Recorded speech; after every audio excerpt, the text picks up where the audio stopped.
আমাদের জীবনে আমরা আমাদের প্রিয় মানুষগুলোকে হারিয়ে ফেলি কেন বলুন তো?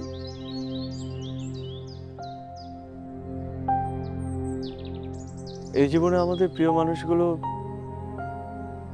যে মানুষগুলো আমাদের জীবনে থাকবে, সেগুলো নির্ধারণ আমরা করি না।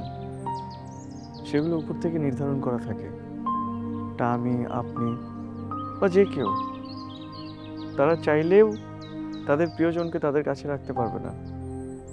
কারণ আমাদের ভাগ্যে যে মানুষগুলো আছে, সেগুলো সব উপর থেকে নির্ধারণ করা। আমি কি আমার মাকে কখনোই খুঁজে পাবো না? আমার কি এরকম খালি হাতে আমেরিকায় ফিরে যেতে হবে? আপনি আশা হারাচ্ছেন কেন? আপনি আশা হারাবেন না, প্লিজ।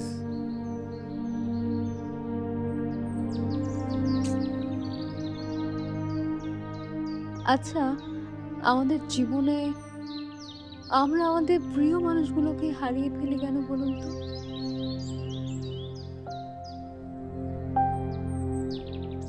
এই জীবনে আমাদের প্রিয় মানুষগুলো,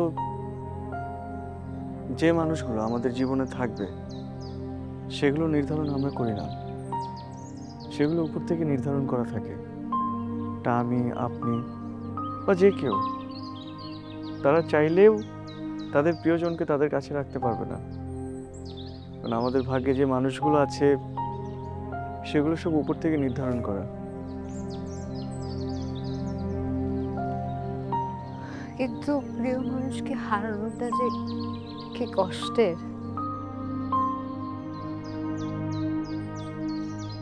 প্রিয় মানুষগুলো যখন আমাদের জীবনে থাকে আর যখন আমরা তাদেরকে হারিয়ে ফেলি, ঠিক তখনই আমরা তাদের মূল্য বুঝতে পারি। এর আগে কখনোই আমরা তাদের মূল্য বুঝতে পারি না। পৃথিবীতে যখন একটা মানুষ জীবিত থাকে, তখন আমরা তার আর্তনাদ বুঝি না, কিন্তু সে যখন মারা যায়, তার অভাবটা কিন্তু ঠিকই বুঝি, তাই না? তো আপনি আপসেট হবেন না। আমরা যে মানুষগুলো আমাদের জীবনে আছে, তাদেরকে নিয়ে একটু সুখে থাকি না?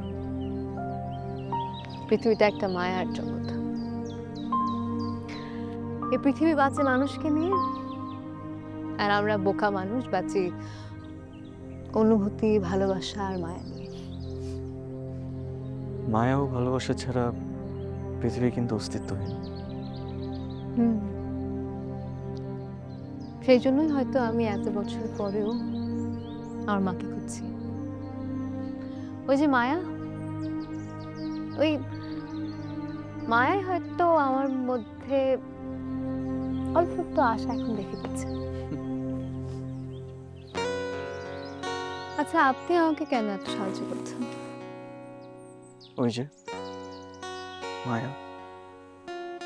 আর কে বলছে আমি আপনার জন্য করছি?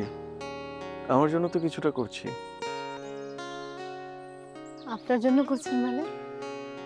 আমার জন্য মানে কিছু না, আমি অন্য কোনো সময় বলবো আপনাকে, ঠিক আছে? ওকে।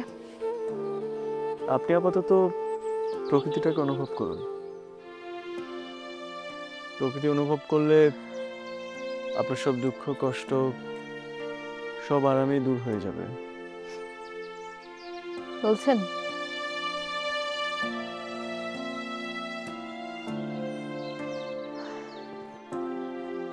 তোমার সঙ্গ আমাকে ভীষণ শান্তি দেয় জেনি।